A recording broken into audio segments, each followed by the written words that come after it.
How hard is it now to like get a trick and like keep it and like not post it? Oh man.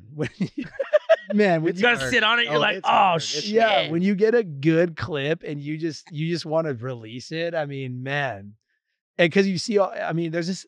I just get so competitive with people too, and that's. I mean, even with real snow this year, we're out filming. You're keeping everything a secret. Oh, no one knows where you are. You don't want to tell anyone. Everyone's asking me, where are you? We're in Wyoming. Is it good?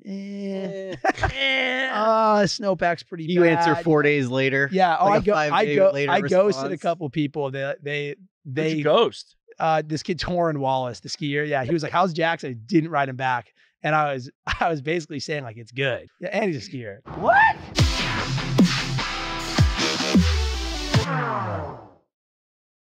Unleashed with the Dingo and Danny, fueled by Monster Energy. We're live. We're live. I'm not even ready. A little late today. We had a big weekend. Did you guys? Oh, we had the huge weekend. Where at? I mean, you guys were at Disneyland. I was at a rave in Riverside on Friday. Sick. Slept in an igloo. He slept in an igloo. Yeah, slept in an igloo. Claim. Came Not back. made out of ice. Right. Made out of ice? No, it's like one of those igloo tents. One of the fake. You know, it looks like the things they put on the moon. Yeah. Right? Yeah. NASA. Yeah, and it's got an aircon in there. Sick. Yeah, Aircon. Sounds fun. Yeah, the only bad thing about it when you're at a rave at 9 a.m. and you're at a camping rave where there's 10,000 people, at 9 a.m. the music starts back up. Yeah. There's no getting away from It goes to like 7 a.m. and there's a 2-hour break, and then at 9 a.m. it's back. intermittent. Yeah. The 2-hour break doesn't do much. And no, you just roll around your tent for a while, like wondering why the fuck you're here. It's like a clean weekend. Yeah, Sounds kinda like the just- complete opposite of my weekend. contemplating lives. Yeah, it sounds nice. That might be like me next weekend. The reason why you had a different weekend is you ran a marathon. Did a marathon last weekend. It Woo! was, yeah. It was my That was second, your second second. one. Second one, yeah. I did one last summer, and then this summer I was I just got kind of bored middle of summer, and I was like, I'm gonna sign up for a marathon. There's this one just an hour north of Park City where I live, and signed up for it, started training. My friend Todd Kupke gave me a training program. It's hard, but you just follow this program and you just wake up, you got to keep running, move your body forward every day. I think I might need to jump on Cupkey's program. Yeah. It's kind of gnarly. But, You look at it, the can trainer, walk. Can I'm you supposed walk to through do a marathon, or do you have to run? No, you Does can anyone walk. yell at you if you start walking? No, totally. There's tons of people. People always walk in marathons. People are right? walking at some point. People cramp up. Like I almost cramped up mile 20. I literally Houdini'd out of it. What about after 20? I haven't hit the mile 100. 21 to start 20, feeling good? everything just starts crumbling at mile 20, or at least for me. The 2 times I've done it, mile 20 hits and it's like full mental. It's mental warfare. It's like you against everything else. You're like, only 6 more miles. Then you realize how far 6 miles is. And you're like, dude, I'm hurting right now. But it ended up good. I ran it faster than I wanted to, which is cool. It was a downhill marathon. So it was down this beautiful canyon in Utah right now. All the leaves are changing. So it was a good time of the year. It was rad. Yeah, it was brown gold. Yeah, brown gold. It pissed rain from mile like 8 to 15. And It did? Yeah, it Does was it get people fall over? not too bad. It was on a road, which isn't bad. If it was on a trail, I guess it'd get kind of sketchy. But yeah, I was a little bodied for a couple of days, but we're back now. A couple stretching, literally just rubbed my body in CBD for like 3 days and sat. Do you have somebody that rubs your body?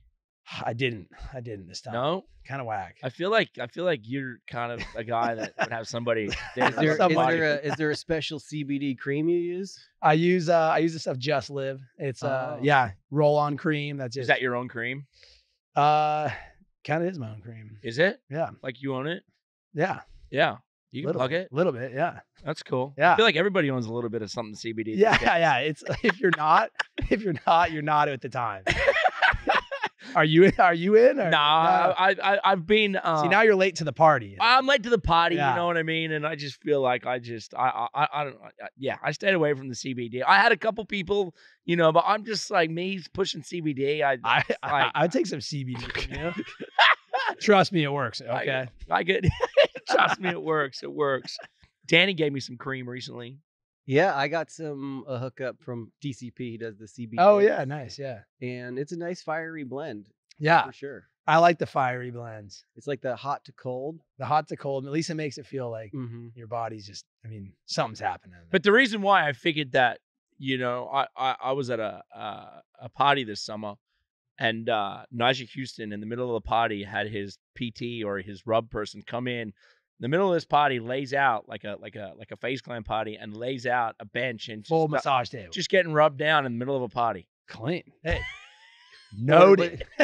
Noted. Maybe the party had ended and like just no one went home. No, it was the middle of the party. Still going. Yeah. There are people posting pictures of him. Did the PT stay and party afterwards? I think or she not? did. Yes, she did. Of course she did. Yeah, that's right. No one else got rubbed down. You didn't hit it. Nah, no, I didn't hit it. The trainer or the exclusive. That's exclusive.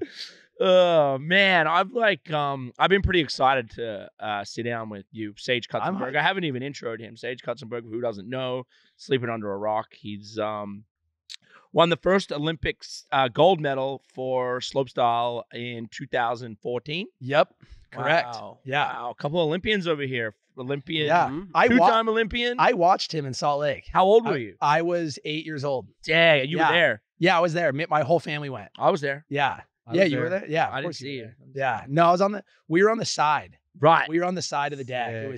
It was so rad. What a crazy experience that was, right? Because you grew up in Park City. Fuck, you're 8 years old then. So it's like, but to see how they built that out, right? Like, I don't think a snowboarding venue's ever looked like that ever since, right? No. I don't think they did such a good job. The year before, we did like a World Cup there, and they just trucked in and bussed in like 2,000 high school kids for just this qualifier event to practice for it. And they filled up the whole side of the half pipe. And that was before the stands. And it was like, whoa, this is going to be sick next year. But there was like 30,000 people. There was so many. That's what I really loved about that half pipe, was just like in that Olympic venue, how many people they can just cram and stand around a half pipe. Yeah. I know. Which you have in slope, right? But it's more of like the final feature. You kind of have that and big air. Crowd. I mean, we do the big airs in the stadiums and everything too. But at a half pipe, seeing that many people around it's unreal. I remember we had to wake up at like 3 a.m. to come watch, because you had to get up into town and through all the security, and then up into the stands and everything. It was a whole ordeal, and yeah, it was rad. Pat Bridge was my chaperone. Snowboarder magazine at the time had like rented a house in Salt Lake, and we had a house with no furniture in it. Weird, random, and we had stayed they up. Must have known who they were renting it. Like, yes, and like we'd stayed up all night drinking, and we were hanging out in Salt Lake because there were activations in Salt Lake. Right? Whatnot. Yeah, Salt Lake was popping. Mind you, I'm 15. Wow. Like, you're 8, I was 15. Yeah. You were 19. 19. Yeah. 4 years older than me. He's almost 40. No, looks like he's my age. He does exactly 39. Hasn't he kind of hit the fountain of youth? Yeah, he has. He fully hit the fountain I found of youth. it. Yeah, Especially when he starts snowboarding. Because that's the whole thing. Like, people obviously get older, but then people look old, and there's a small group of people that, like, as they get older, they kind of go backwards. Yeah, they go backwards. Yeah, and I have physically and mentally at times. Why do you think that? I think it's just like you can't I've had a fortunate life of getting to be artistic in my own profession, and I think changing up what I do a lot has really helped keep my mind mentally young, and also just like doing whatever I want, I guess. I don't know, but I mean, really also at younger ages, just like, Sage was focused in snowboarding and really like put everything I had into that. And there was a lot of times where, I was watching my friends have the time of their lives while I was, competing for the time of my life. But I wasn't exactly having the time of my life at that time. I was watching my friends enjoy life like no other. Yeah. I showed up. Pat brings us in. Yeah, we had to park we parked so far away. Yeah. It was like kind of crazy. And there's not any parking in Park City. No, literally. Like, even like just on a regular weekend, you can't find parking. And then we come through. I had the blow up doll. I had a pleather jacket on, and I had the megaphone, and like they let me through all that with security with all that stuff on.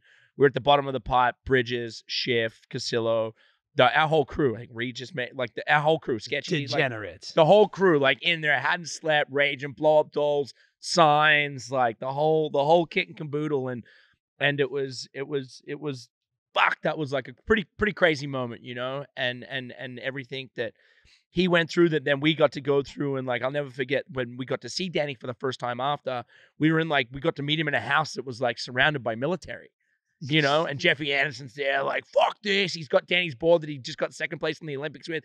He's banging it, like breaking the edges. He's broken every glass in the house. He's like, this is what snowboarders do. And he trashes his house, trashes Danny's snowboard that he just got second place with.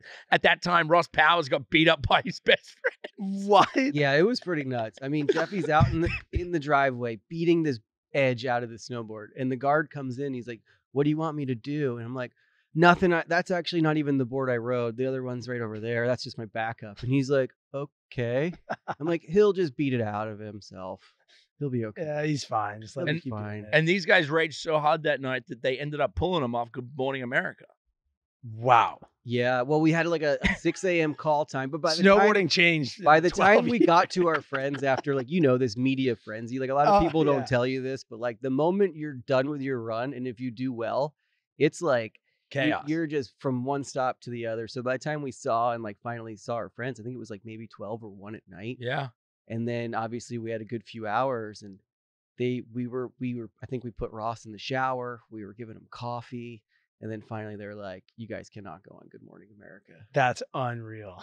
And then we were like, "No, we can." And me and JJ were like pushing for it, obviously, because we didn't have like the mega sports agents there with us, you know? Yeah.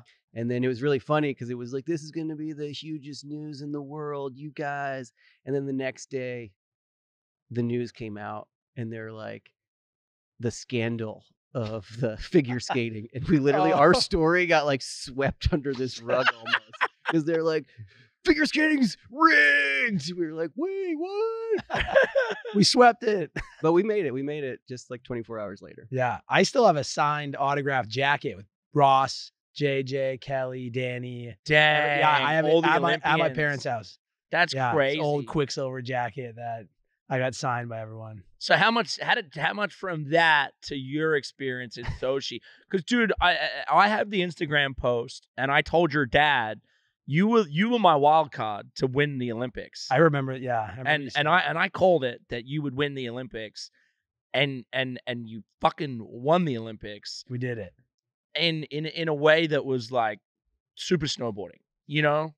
Yeah, I mean, I went into that day just thinking, I wanted to ride the best I can, but also just kept it true to what I thought I wanted to have the world perceive snowboarding as, you know, fun, doing stuff different. You know, at the time I was kind of just like, this isn't figure skating, this isn't bobsledding, whatever, you know, snowboarding should be fun and everyone should be able to do it.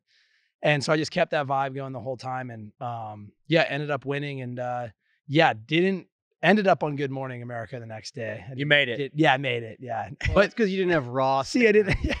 Yeah. But we were also in Russia, and it was so tense, and the vibe wasn't, you know, there was no one out. Because that was also at a time pretty awesome. I think after, so we were the first first event. So everyone was still like all pent up, you know, no one had let loose yet. So when I went and did all the media stuff, I came back to my room at 3 a.m. and everyone had been asleep for hours at that point. So just went to bed. And how old were you in Russia? I was 20. Cool. But it was fun. I got to go back to New York a couple days later, and it was a lot more fun when we went there. Oh, yeah. Yeah. When the Olympics were in Russia, it was still at a time when the world was still really weird. I mean, always kind of weird with Russia, but it was really tense at that moment too, right? Going in, there was all this tension from Georgia to Russia at that time. So it was scared. A lot of people were freaked out going into it. But yeah, ended up being all good, and you know, walked away from the contest with the W. And the jumps insane? The jumps were huge there. Well, so when we showed up, a lot of people were complaining about the course because it was so big, which I thought was so rad. You know, if it's the first time slopestyle is going to be in the Olympics, it should just be a huge course. Yeah. And the rails were super tight together, which made it really hard to ride. And it was icy the first couple days, but everyone's dealt the same card, you know, and a lot of people were complaining and this and that. And I went in and I had my coach, Bill Enos, who's just a great human. Mm-hmm. You guys probably know him. And we just kept this good vibe going. And we just rolled into a ball and just thought if everyone's going to come in negative, we're going to come in positive and say, okay, glad it's a good big course. I'm glad the rails are tight together. So it proves who can really ride this course, and I think that just took me to the finals, and then ended up trying a trick that I'd never done before in the final run and landed it. Yeah. And this was this the Dracula Grab or something? What did you No, I had going into it. I was doing these cab 12s with this grab. I just kind of did it as not like a joke. Didn't do it as a joke, but just kind of whipped it out at this contest before. It was called the Holy Crail. Bridges named it actually. And so I had that, but on the last jump, I did a backside 16-20. Really? And I hadn't done it before. I hadn't tried it. And I called my brother before, and I just shout out to Blaze. Yeah, shout out to Blaze. What place were you in going into that run? So, that was in the finals. So it was the first run of the finals. But I would, the way that I always competed, which I don't know about maybe you too, I'd rather land the run that I love and try to win than get like a third or a fourth or maybe a second. Like I knew the run that I was going to try would maybe get second or third, but it definitely wouldn't win. And so I was, you made it this far, you're not going to just go all out. I don't get that thought process really. So mine was just go guns blazing, at least for the first run, and try something crazy. And that backside 16 came around perfect, landed it. And that was the run I won on. Do you think if the jumps weren't as big, you wouldn't have been able to do that? Maybe not, man. I mean, the third jump was seriously big. You could, like, even up in today's standards, that was in 2014. That jump's huge in slopestyle to today. Yeah. So if it was smaller, like even in the one in Beijing in 2018, I wasn't there, but just hearing everyone and watching the jumps weren't even close to as big. Yeah. And was there like a moment in practice where it like kind of clicked, where you started to feel like the course, where you're like, all right, I got all the jumps. Totally. You're like, okay, now it's time to turn it on. Yeah. That whole morning we had practice at 8 a.m. And again, the course was facing east and the sun was coming up. It was right in your eyes. And a lot of people were pissed off. They're trying to get it delayed and everything because you couldn't really see that well. And I had some music going in between runs, like, dude, we're the finals, the Olympics. What are you guys complaining about, man? Like, let's go. And that just kind of clicked me into gear. The whole day I was just in kind of flow state and just thought that, I was there to win. I wasn't there to do anything else. Yeah. How much did your life change after that moment getting back home? It was crazy pulling up to New York. So kind of how your guys got swept under the rug of the scandal. So Shaun White was there and he got fourth, so he didn't win. And then Lindsey Vonn botched it as well. And I'm in New York, and my PR lady I was with just kept getting calls like, well, Shaun's not coming. Stage is in New York. So I was living the dream. I was like, Stage's posted up in New York. Like, all right. I'm gonna I go.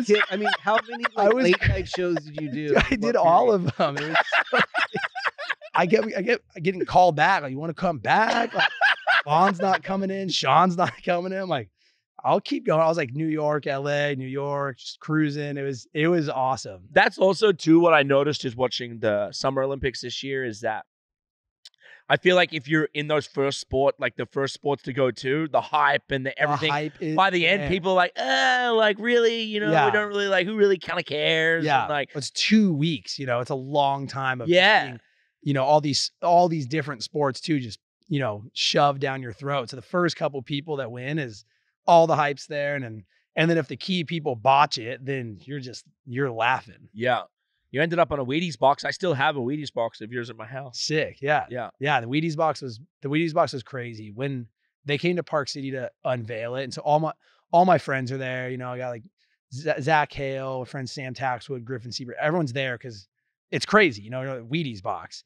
And they're about to unveil it. And they're just telling me, we're going to film it. So just, try to act natural, Michael Jordan did this, Muhammad Ali kind of did this with it. I'm like, dude, I don't know. I'm a snowboarder, man.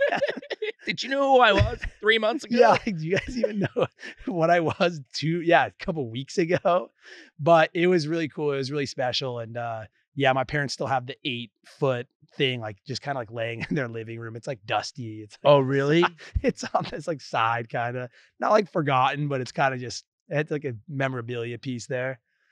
Like the weirdest thing I ever saw and I actually called Deer Valley out. I posted it. Well, Todd Richards actually called me. I was like, hey, you should post this. But they created Deer Valley, who the people that are listening don't know, Deer Valley is a part of Park City or in Park City. And it's a beautiful mountain. Beautiful. I've stayed there, been there, beautiful. But you're not allowed to snowboard there. And I've actually skied there because you're not allowed to. You can't snowboard. You can't snowboard there. But they actually named a drink after you, which is kind of ironic to name a drink after a pro snowboarder who's from Park City who doesn't allow snowboarders. Oh, yeah. They got so much flack for that. So the whole story with that, too, is someone at the bar made this drink and put it on the menu. And I forget which place it was on Deer Valley, but they just got ripped apart, And so I had the lady from the Talisker Club, the big like real estate developers, they own all the land and everything. One of the main ladies came up to me, was like, anytime you want to eat here. I'm like, it's not really my scene, lady. I'm probably not going to come there. Thanks a lot though. But like, do I split board there? Yeah. How do I get to this restaurant? I can split board there, but I'm not really going to ski. So yeah, that ordeal was pretty funny. They were so sorry. Come anytime. I'm like, I don't know. I'll probably stick to like bottom of Park City over here. I don't really know if I'm going up to Deer Valley for a drink right now. Maybe, you could be the one to petition to get. I know. Get them a super pipe or a big air event. Could. Fuck them. I know. Kind of over that. I'd rather go to Alta. Alta's like a better mountain, but still screw Alta. So you win the Olympics. You're 20? 20. And then you retired from competing. Yeah, shortly after. It wasn't immediately after. How far off though? It was like, I think I did another year and a half of competing. Oh, did you do X Games the following year? I did X Games the following year and then maybe one more after that. But yeah, it was basically it. So in snowboarding, you can compete, and then there's filming backcountry, filming street parts. And I was really intrigued in going to riding backcountry, riding big mountains, and just really exploring that realm of snowboarding. And I always had this plan that after the Olympics, I would just go do that anyways. But then winning kind of puts this extra pressure on you and just kind of, should I go back? Should I try to win X Games? Should I do this and that?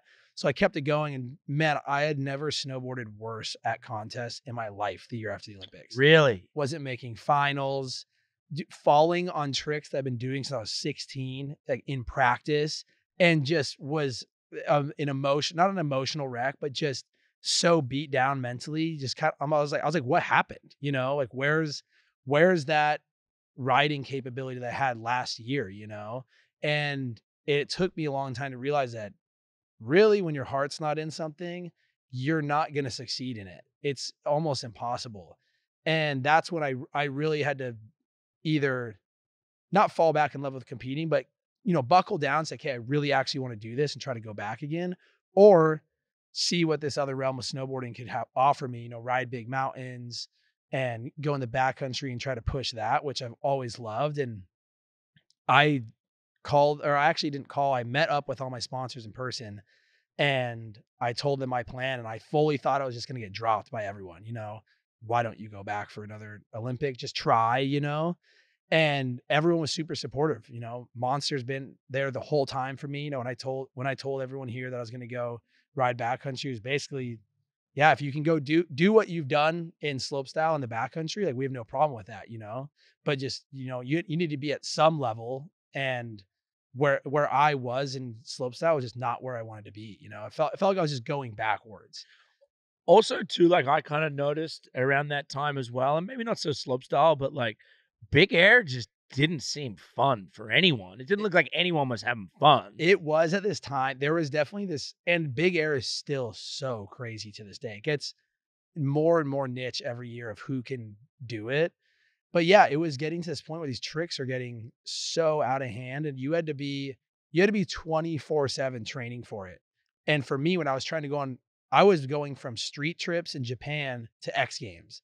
Horrible idea looking back at it, not training at all. I thought I could I was just at the level where I could just balance it all out. But snowboarding's at a level now. I mean, it's always been at this high level, but it's at a level that you need to really focus on what's in front of you, and that only, balancing all these things. If you want to go do a backcountry trip and you're riding big mountains and then go hit a rail trip in New York and then go to X Games, those are 3 completely different styles of riding, and everyone else in those realms is just focusing on those, and you're trying to balance all around. It doesn't really equate anymore. It's really hard to balance. So big air, you need to be doing that 24/7. You need to be doing these really, really big tricks that are super dangerous, and you need to be on it 24/7. So it was, I just didn't have the heart to be doing that anymore. And looking back, like I wish I would have realized a little bit sooner, or buckled down mentally and said, all right, it's game time. Instead, I don't have a regret about it, but it took me, I was like 21, 22 is at a kind of turning point in my life. And after the Olympics, it took me a while to realize what was happening, and I'm glad now that I went to backcountry. It's been the best idea of my life. And it's not something that you conquered straight away either, right? Like it was a buildup over time of what you've done now in the backcountry and where your level of snowboarding is at now. Like even like what year was the big Chad's Gap stuff? That was in 2019. Right. So that was a couple years after. And I think Danny can probably speak on going from competing to filming backcountry. Like when you and like T Rice were going out and everything, it's different, man. It takes a while to get to a level where you think you can actually put something really good together. For sure. I mean, definitely like the whole going from a chairlift to a snowmobile is a whole nother thing, right? Yeah. It's like, I call it like A to B. I became an A to B snowmobiler. Like, I want to go from here to the jump zone. I don't want to be like looking around all day and getting stuck, because you spend like the first almost year or two like figuring out what is a landing, right? Because some things look like they make sense and some things don't. And I think what a lot of people don't really understand is like how much harder it is to actually go build a jump and then do the same trick you do on a big table, right? Like you want to do a double cork back 10.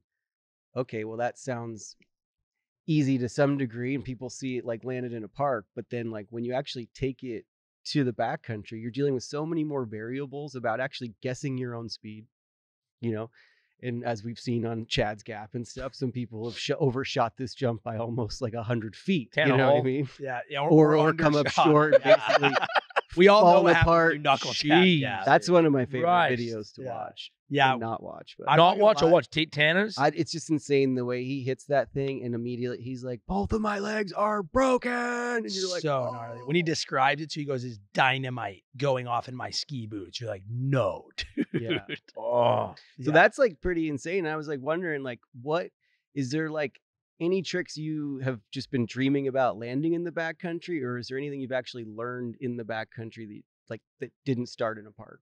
Yeah, totally.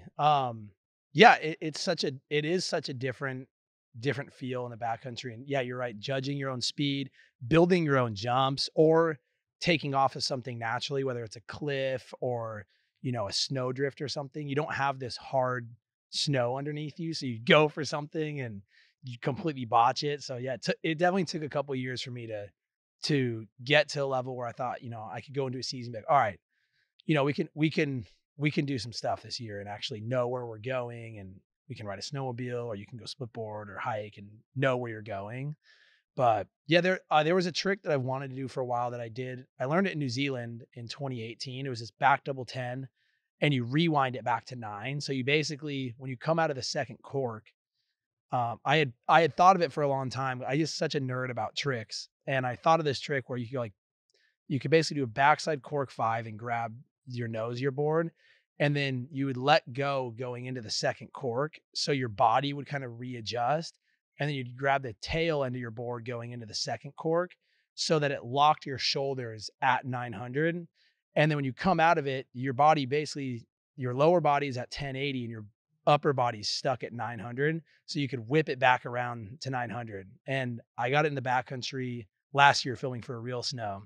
And it was something that was really hyped to get in the backcountry, because you only get a couple tries going at some of these jumps in the powder. You get maybe 6-7 hits. So if you don't get it in 6 or 7 hits, you basically waste a complete day. It takes a long time to build a jump. Right. That's the whole other component. Yeah. About, like, jumps in the back. You don't get to get on the chairlift and keep hitting it. Once the landing's taxed, you risk kneeing your jaw, breaking your jaw. And yeah, it's not fun. That's the year you won X Games Real Snow, right? Yeah. This past season. Wow. Yeah.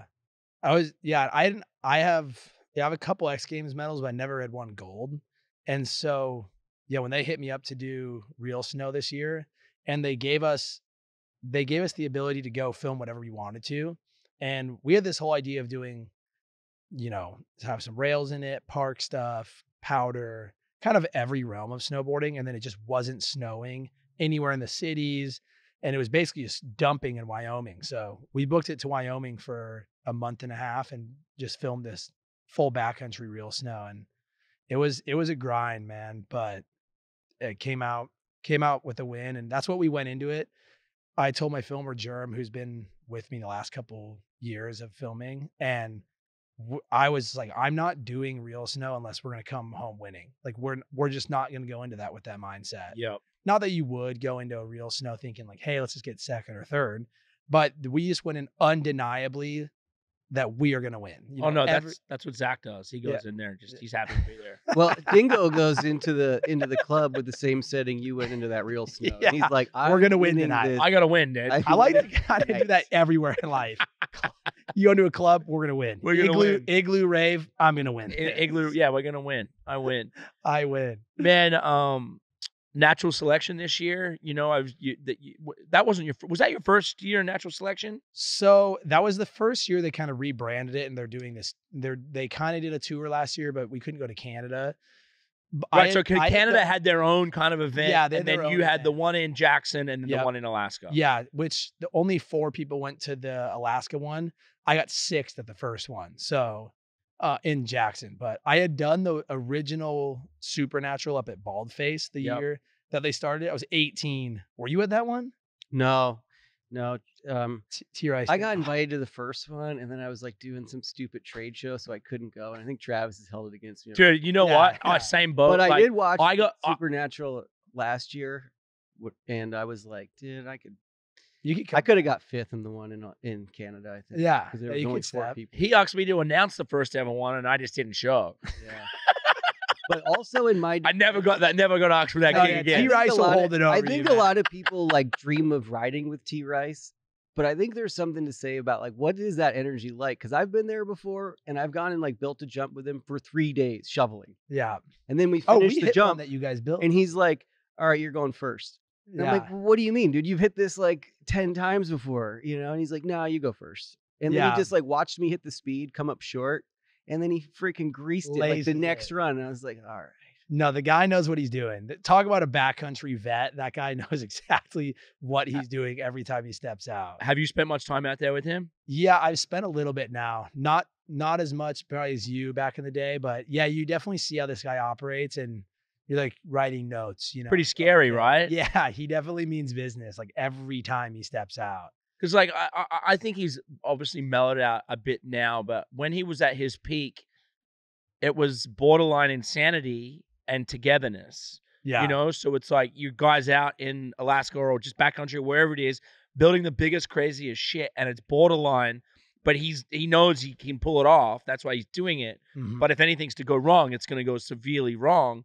And, those early movies he made, I don't know if a snowboarder will ever get close to what he did. Some of those are just like untouchable. I mean, just the level of riding and the years combined. You think of the level that he was riding at, and then the year that it came out, and you start matching those two up, and it's on a different level. It's really cool, like what he's done and the vision for natural selection. I think it's brought.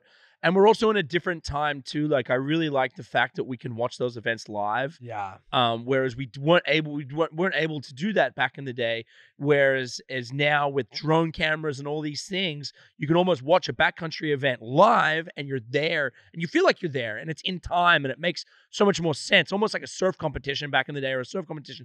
There's so much going on. It's kind of boring and hard to watch. Same as backcountry, there was never really an avenue, but now with technology and the way that it is, and being able to watching natural selection live this year was the most fun I've had watching any sporting event in a long time. 100%. Yeah. I think the praise that it got, and then I had so many people just hitting me up, not even just about, seeing me riding it, or just seeing how sick the event was. That was the biggest takeaway of just how cool it was, the drone filming, the lineup, the course, everything. It was so sick. And it's a complete different avenue for a lot of people to see.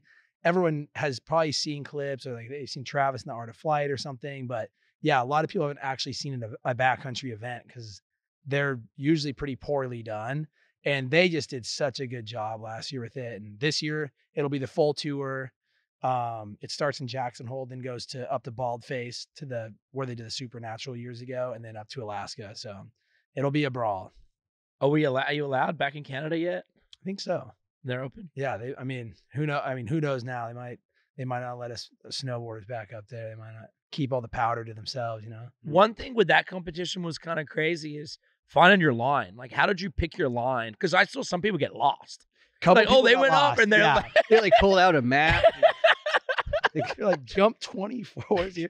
No, yeah, it was cool how they provided us with, there's essentially, if you want to look at it a very easy way, there's 3 different lanes down it, although it doesn't really look like that. There's basically 3 different lanes down it, and you can basically interweave all of them through these different little channels. But they provide us with drone camera footage of each of these lanes. So you could watch one and go, okay, I want to hit the first 2 hits on this right lane. And I got to duck left at this rock. You know, a lot of backcountry is a lot of memorization of where you are. And yeah, that's really cool to think about. Like yeah, going into the future with the drone stuff. Yeah, some people have a hard time with it, you know, forgetting where they are in the run because it looks completely different when you're at the top. You know, you look at something from the bottom, like, yeah, it looks easy to get down. Then in the top, you can't see the whole way down. I'll never forget the first time I got helied up to Alaska, and they're like, all right, jump out of a helicopter. I'm and you're like, all right, I'm going to go that way. And then you get to the top, and it looks just like a white nose. Yeah. I'm like, I don't think I should go that way. I might die. The only thing you see is the valley floor. 2,000 people are like, I don't think this is the right run, guys. Like, did you drop me off? Are you sure that imagine how cool that would be, like in the future, getting dropped off on a heli run and then just putting your drone up and be like, all right, I'm going that way. Yeah, totally. Yeah, so you gotta remember where you are a lot. You know, it's like hit the first 2 features on the right lane, cut left at the dead tree, and then take 2 turns. There's that one hit there, and then there's a split trees, gonna verge right of that one, and yeah, you just gotta pay attention to where you are. And every run's different. Because the course is continuously changing. Totally. I think they're going to add a couple more features and redo some right now too. So it'll be awesome next year. I think it's just going to be bigger and better. Yeah, it's cool. I really applaud Natural Selection, Travis Rice, the whole team that has like big applause. Put that together, because that's like one of the biggest things and coolest things to happen in snowboarding. And I think seeing come together of these Mark McMorris and yourself and all these kind of guys that have like just completely changed the face of park riding, but then now bringing that to the backcountry, which is kind of what Travis did. You know what I mean? When Travis showed up at Super Park all those years ago and just fucking smoked everybody, and he just continued to do that, was always like ahead of his time. But now for him to be a bit older, smarter, wiser, all these things that Travis Rice is, and putting that into a competition series is awesome to watch and great for the sport, because it's like one of the most needed, and seeing the head-to-head stuff. The head-to-head stuff's cool. That's what it's all about. It's about like seeing the guys bad. You watched in video parts years ago or this year, and then just like it's like almost like a video game character scene where you're like, yes, finally I get to watch Miguel ride against freaking Mark. Yeah. And then Pat Moore's out. Here we go. Exactly. Let's go. And everyone's got like their dog, their underdog. Mm-hmm.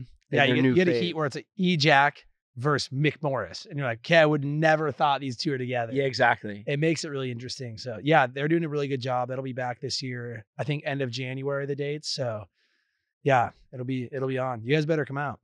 We're there if you break out that 16. Yeah, I'll go 16-20 on the last first hit, first jump out. You've done like some cool things over the years that I've kind of noticed, like the backside spin off your heels. Yeah. Those are always scary. Those are always really dicey. So, I mean, in snowboarding back rodeo, you basically kind of pop flat base or a little off your heels, maybe. So everyone does them a little different. Some people go off their toes a little bit. And, you go basically backflip and start spinning. And I was thinking of just different ways to spin. I thought, like, what if you just like spin off your backside off your heels flat, and you kind of have to, when you're going off, you kind of have to nollie it so that your tail doesn't hit the top of the lip, which has happened a couple of times when I was doing them. But I just love things like that keep it spicy. It's it's not easy to just keep adding one more spin. It's actually really hard. And I applaud all the people that are doing that. But I was always coming in like, okay, those people are going to do that. I'm going to go with them up until a certain point. But what else is there? There's got to be other ways you can rotate. There's got to be different ways to pop off the jump. So I've always been a big fan of trying different tricks like that. What's something that you wanted? What's something that you like have never done that's in your head? Oh, I don't really know right now. I'm that last one that when I was kind of explaining the back 10 rewind, that was kind of the last one that I really had on my mind. And right now I'm kind of trying to conjure up some new stuff. Right. Oh, he's just not telling us. Yeah. Because are they doing real snow again this year? I think they are, but I'm not going to do it again this year. I'm going to kind of focus on natural selection. And I showed up to natural selection really like, I was riding so much, so I felt really good, but I was a little bogged down. I had just filmed for almost 2 months. Yeah. High intensity. And I rolled into it, snowboarding really good, but just kind of mentally just drained a little bit, which didn't affect my snowboarding at all. But it was just, I would like to go into that first event this year, really swinging. You were Slush Magazine Rider of the Year. Yeah. First Slush Magazine award? Yeah. So I'd won the snowboarder. So Slush is basically the new snowboarder mag, I guess. So I won the Rider of the Year with Snowboarder Mag, and then this year it was Slush. So was it a carryover award? Yeah, that's what it sounds like. That's what I'm getting at here. What I'm asking is, where the fuck did this award come from? Did I finagle number 2? Yeah. Yeah, I did a sweetheart deal with Bridges for number 2. Yeah, I like that. He's like, whoa. Everyone's like, Slush Magazine. The first one? Man, it's crazy. Things have changed a lot, and I think that back in Danny's era and then the beginning of your era, photos were such an important part of snowboarding, and it's almost gonna be like a lost art. I feel like soon. Yeah, I mean, I think photos will always have a place in snowboarding, but now it's so funny because they end up on the gram. People see a good photo when you go out filming or something, and you'd rather put that on your Instagram than a magazine, and it's just, it's just that era now, it's a bummer because you love magazines, you love seeing it and feeling it and touching it and, reading the articles, but then you also just have this phone next to you. And yeah, it's definitely becoming a lost art. How hard is it now to get a trick and keep it and not post it? Oh man. Man, you gotta sit on it. You're like, oh shit. Yeah, when you get a good clip and you just want to release it. I mean, man, and because you see, I mean, there's this. I just get so competitive with people too, and that's. I mean, even with real snow this year, we're out filming. You're keeping everything a secret. No one knows where you are. You don't want to tell anyone. Everyone's asking me, where are you? We're in Wyoming. Is it good? Snowpack's pretty bad. You answer 4 days later. Yeah. Oh, I ghosted a couple people. They ghost. This kid Torrin Wallace, the skier. Yeah. He was like, how's Jackson? I didn't write him back. And I was basically saying it's good. Yeah. Someone doesn't respond. Me not writing you back. They're getting really something good. And he's a skier. Yeah, and he's a skier. But I got mad love for Torrin. But yeah, you're going out, you're getting all these clips, and you're sitting on footage, and it's early in the year, and you just want to. You don't want to. I'm really competitive. You don't want to rub it in people's faces, but you want to just drop it. Check out what we have already. It's January 5th. We have 10 clips. But that's just I like getting into that mindset, that's with anything I do, I think. And if you're going to compete in anything, you kind of have to go into that. A lot of people some people are really chill. Some people are really uptight, but at the end of the day, everyone kind of goes in okay, I want to go in and win this or try to prove myself or this and that. So I love going into those mindsets. And for me, it's just kind of going to winter as a whole, you just kind of buckle down and, you take it day by day and feature by feature, and it just becomes this game, get a clip, get another one, go check out some new terrain, what's up, what's over there, what's everyone else up to. It just becomes this huge game of what's everyone else doing, how can we be better than them, You guys were both part of Nike coming into snowboarding. Yep. Right. And one of the biggest companies in the world to come in. And I remember when Danny had to do his deal, he'd been on Vans his whole life. Right. And this giant monster came and the deal, like, you know, it was like, Shook oh, the that game up. well, they offer more money, and then like Vans had come back, and then like it was like this thing, and it was like this game-changing moment. But the biggest company in the world tried to dive into snowboarding, and both of you being Olympic medalists and the faces of this sport kind of got swept up by this monster and put on the program. And we were just talking about it off air, but like all of a sudden like that, they were like, we're out. Got dropped. Because you were part of the junior program too, right? Right. So, because you got on Nike, I don't know, what year were you on? I think I started, I want to say it was like 2008. Yeah. And then I was like part of like the last of the original 8. Right. Yeah. Because there was like, it was kind of like but then they had this huge junior program, right? With like 6.0. I got on in 2011, and then they merged it to all just Nike snowboarding. And then it seemed in the moment like it was going on forever, but then it only lasted till 2015 or something. I mean, it was, it was a great time. And it was just like, I kind of equate it to like some of these big companies, like turning on a faucet. And the bigger the company is, the bigger the faucet. And then they just can't turn it off. So it got to a point where we had like a cool program, and then it merged with 6.0 and it grew. And then it exploded. And there was 45 snowboarders on the program. So many people on it. It was crazy. And then they started doing these massive events like The Chosen and this thing. And it was like, what is going on? It was almost an untamed beast. It just was doing its own thing and just going like this. I mean, and you know what? But there was good things that came out of it, right? It basically forced Adidas into snow in a big way, which is a huge program that helped a lot of our homies too. And from the beginning days, one of the really cool things I think about that program was how sheltered it was within the SB program. So it was really cool to be a part of like the skate side, of Nike, and seeing a huge sports thing and being a part of it, right? Because we all grew up snowboarders skating, where it's like Sage didn't think he was going to be an Olympian until he saw my run. Was like, dude, I'm going to be an Olympian now. Totally. Right. Very and true. Same thing for me. And then I remember like this one story where, it was like I was walking my grandfather around campus, right? My grandfather and my mom. Yeah. Because I lived in Portland. Yeah. So I was like, hey, come check this out. And, anyway, so we're walking down, and that's when I had like the one banner kind of in between the buildings. Yeah, right? I remember and it's like this 20-foot banner, and I'm showing my grandfather, and he's in his 80s, and taps me on the shoulder, and he just goes, hey, it's pretty cool. You used to park the Nova in Michael Jordan's parking spot. I did. I would get tickets.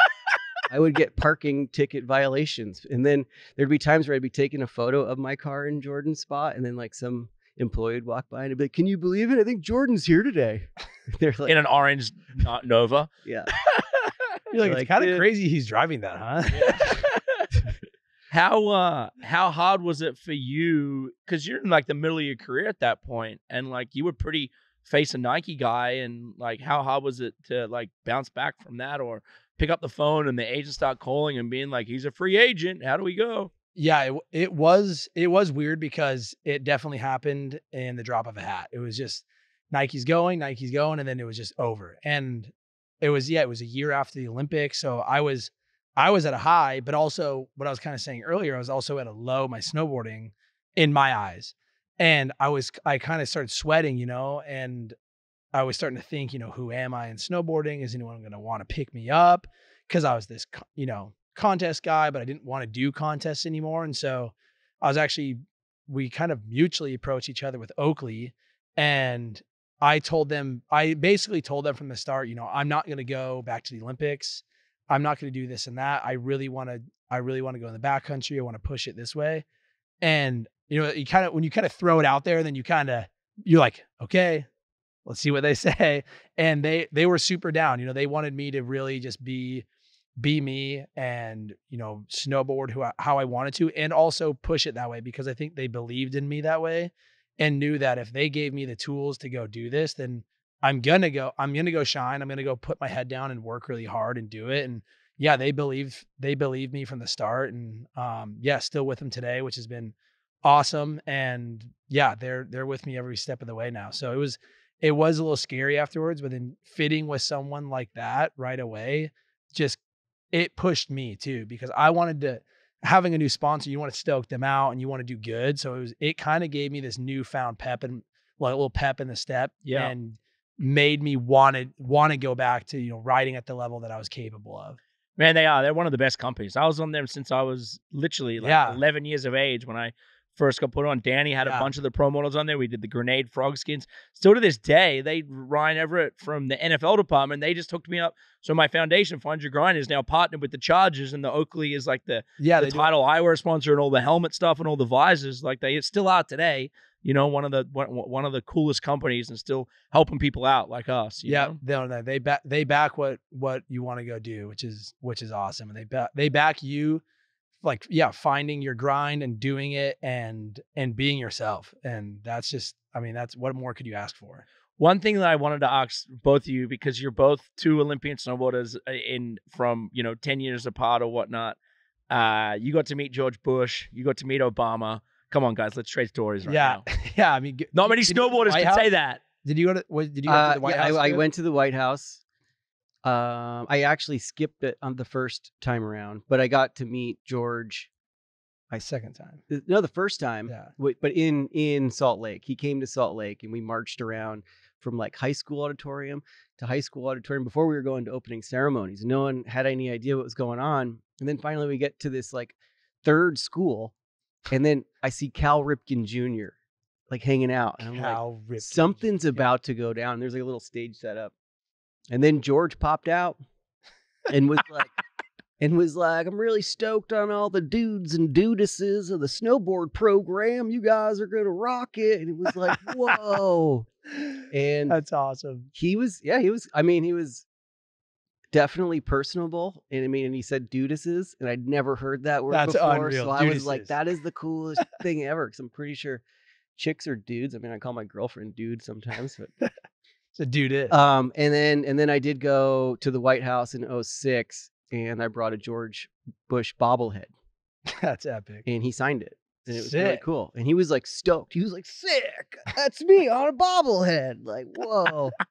It must be wild, you know. And it was like 50-50. You're a president, you're also a person. You know? And you're like, this guy just brought me a bobblehead. But I mean, obviously, you know, it's cool to meet someone of that stature. It is unreal. I mean, what was Obama like? So we went to the White House it was in 2014 in the spring. And everyone's there, you know, they do the tour. It's really rad. I mean, I had never gone to the White House. So and you get you're inside. You get a pretty sick tour of the White House paintings. Yeah. And all, you know, all the presidents and everything. And so, you know, they line everyone up, you know, so many, there's hundreds of Olympians, you know, 300 people went or something. And we kind of moseyed, you know, because we were kind of towards the back because everyone. They don't put the gold medalists to the front. They kind of just let you jump for it, you know? Right. And so we were like, we kind of missed the jump. You know, like, we'll kind of go to the back. And we were kind of walking in like, dude, he's going to be so over it by the time that we show up, you know? And they kind of looked at our crew. Like we were the kind of skiers and snowboards at the end. Everyone was not moping around. Was this in the building or out backside? This is inside. And they could tell, you know, like, it was not like we were causing trouble, but like, okay, these are the snowboarders. Please call him Mr. President. You know, please don't say anything, you know, crazy. I'm like, God, you know, we're at the White House. What do we? What's the worst we can do? What's the worst we can do? But no, it's cool. You know, went up, and it is crazy seeing a president. You know, it's someone of that stature is just, you know, they're very important. You know, and you kind of. You're like, I'm going to be super mellow with him. You kind of go up and you're like, whoa, okay, this person's, you know, got a lot of power. There's a presence there. But so I went up and said, nice to meet you, President Obama. And he goes, Sage, right? I was like, no. And I was like, yeah. He goes, yeah, you know, we watched your run and we watched your interview after. It was such a chill interview. It was amazing. It was one of my favorite interviews I've watched. And I was seriously just standing there like, okay, thank you. Yeah. It was pretty chill, you know. I was snowboarding, you know. I'm not dealing with you know, world affairs. So I did keep it pretty chill. And one of the White House staff came up after and like, we didn't tell him to say that at all. You know, he actually, I think, watched the interview and thought it was pretty chill. That's cool. He said he's going into the 300 people. He's like, all right, Sage, I got Sage. I watched Sage things. He's like 250th person. He's like, all right, Sage, I got Sage. They're telling him, he's coming up next. Sage, the chill interview. Remember it, chill. That's awesome, man. Yeah, but no, it's wild to, you know, be able to snowboard, you know, from growing up and then go to somewhere like the White House for, you know, for riding a snowboard. You know, I mean, who would have thought? Man, that's pretty cool. No, you've definitely done everyone proud, and you've kept it pretty cool. And I think your journey, you're still in the middle of your journey, but I think the path you paved for yourself is kind of like no other, you know, similar to Danny. And it's cool that there's still people out there like yourself representing snowboarding and our sport and industry the way we are. We need more people like that, you know, like you. And we're super proud of you here at Monster Energy and appreciative of spending time with us. One thing that we do at the end, Danny's got this lightning round that is works on very hard. Yeah, you know, these are big. These are the most important works questions. on these overnight. You know, Cody Dresser and Kim, they like this. It's like art and crafts. Like there's a lot goes into these. You know, so you got 2 seconds to answer the lightning round. Okay. All right, are you ready? I'm ready, I think. Okay, here's your practice question. How many pairs of Oakley sunglasses do you have at your house? Probably 40.